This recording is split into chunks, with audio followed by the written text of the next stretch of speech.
Pemirsa, benarkah para pelaku penyiraman air keras terhadap aktivis Kontras Andri Yunus seharusnya tidak sulit untuk dilacak?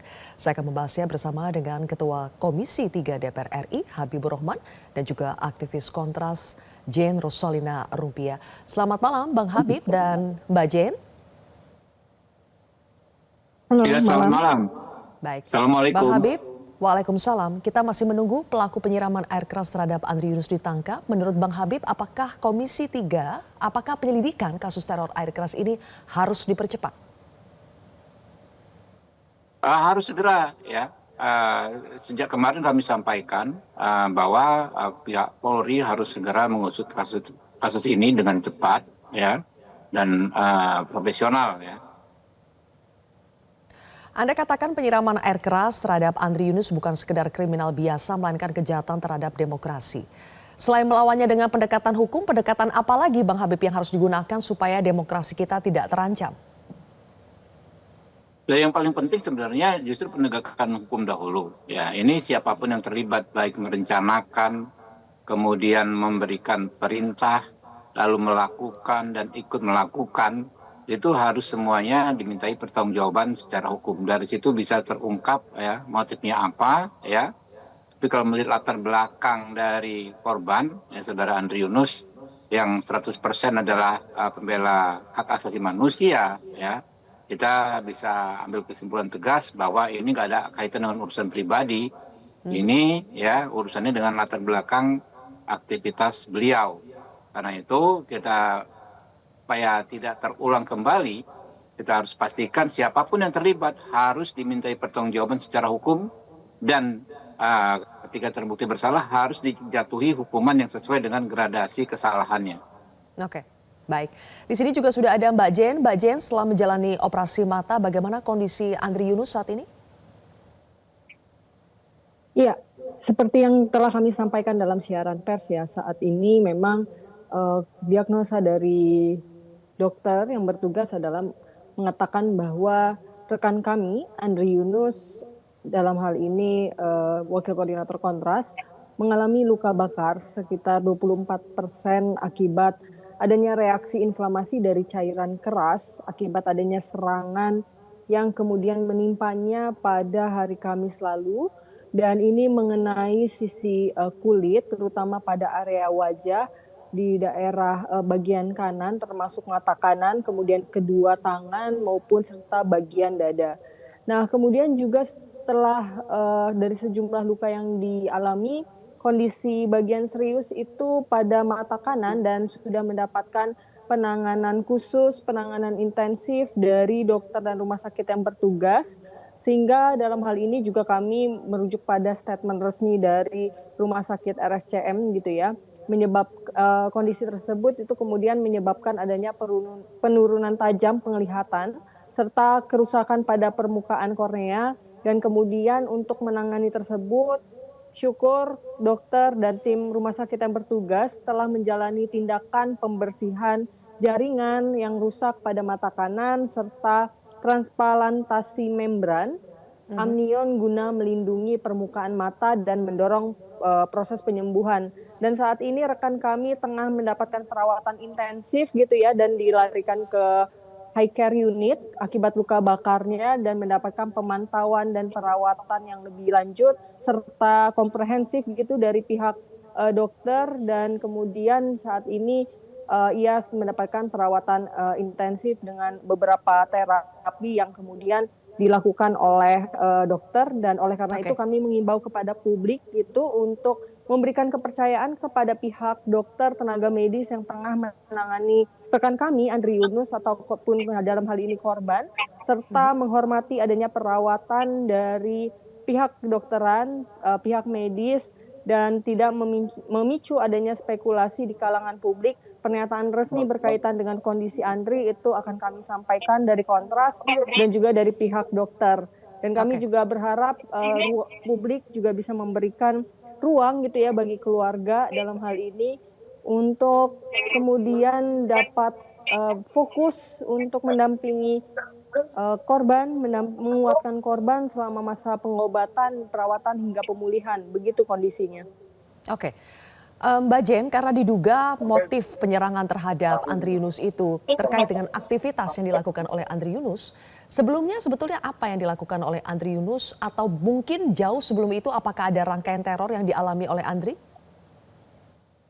Ya, terkait dengan teror, intimidasi dan lain sebagainya, saat ini tim kuasa hukum sedang dalam proses pendokumentasian, kemudian pendalaman juga ya. Tapi yang dapat dipastikan dari kami Kontras, serangan ini tentu menunjukkan indikasi kuat sebagaimana tindakan ini memang berupa serangan atau tindakan yang direncanakan dan terorganisir yang dilakukan oleh pelaku dengan cara pelaku melakukan penyerangan cairan kimia berbahaya atau cairan asam yang kemudian ini langsung ke tubuh vital rekan kami gitu ya, termasuk dari wajah maupun area saluran pernafasan yang dimaksudkan untuk menghilangkan nyawa korban maupun Ya, intensi yang membuat korban bisa gagal nafas atau menghendaki adanya cacat permanen atau yang kami sebut kemudian sebagai percobaan pembunuhan. Dan serangan ini juga merupakan serangan yang diduga kuat dan harus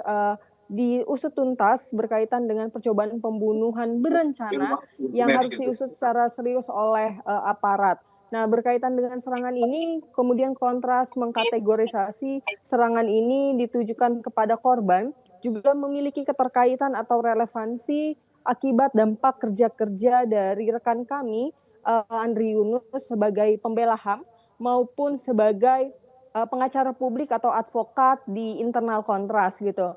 Dan kita bisa melihat serangan ini juga harus dilihat secara helikopter view gitu ya, bahwa konteks kerja-kerja korban sebagai pembela HAM yang selama ini konsisten mengungkap penyalahgunaan kekuasaan, pelanggaran HAM, dan kemudian juga berkaitan dengan penyempitan ruang sipil di Indonesia, itu merupakan satu titik yang perlu kita soroti bersama dan pada prosesnya juga saat ini korban juga tengah melakukan upaya advokasi yang berjalan di internal Kontras berkaitan dengan konteks pembela HAM. Misalkan dalam belakangan rekan kami Andri Yunus sedang terlibat aktif di Komisi Pencari Fakta yang melakukan investigasi independen terhadap rangkaian demonstrasi Agustus 2025 dan kemudian juga berkaitan dengan pendampingan lainnya yang berkaitan dengan konteks hak asasi manusia dan ini merupakan bagian dari kerja-kerja pembela HAM yang diatur dalam baik. Undang-Undang HAM maupun Undang-Undang Perlindungan dan Pengelolaan Lingkungan Hidup dan ini juga sudah sesuai dengan peraturan internal Komnas HAM sendiri yaitu peraturan nomor 5 tahun 2015 tentang prosedur perlindungan terhadap pembela HAM. Dan juga perlu Oke. diketahui yang tadi saya sampaikan bahwa Andri Yunus juga seorang pengacara publik atau advokat yang Hmm. juga aktif memberikan bantuan dan pendampingan hukum terhadap korban dampingan Kontras baik untuk isu pelanggaran hak asasi manusia maupun pelanggaran berat hak asasi manusia dan aktif dalam kasus ataupun advokasi litigasi dan non litigasi yang misalkan sedang berjalan terkait dengan perkara 335 di PT UN Jakarta melawan Menteri Kebudayaan terkait dengan gugatan penyangkalan perkosaan Mei 98 dan demikian serangan Baik, terhadap Mbak Jen. Andri juga merupakan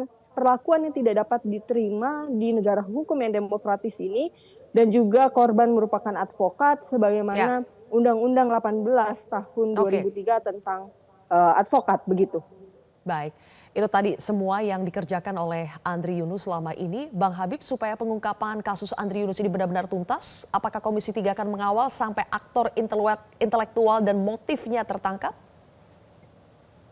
Ya, sebagaimana kami sampaikan tadi pada kesimpulan rapat khusus Komisi 3 terkait kasus ini, kita minta aparat bergerak cepat mengungkap setiap elemen pelakunya dalam berbagai perannya sebagaimana saya sebutkan ya. Perencana, pemberi perintah, ya, pelaksana, kemudian yang melakukan perbantuan itu diungkap tuntas ya. Dan saya pikir polisi juga sudah mendapat cukup banyak bukti ya, ada sekitar 40-an CCTV, ada saksi-saksi, bahkan infonya helmnya pun sudah didapatkan ya. Hmm.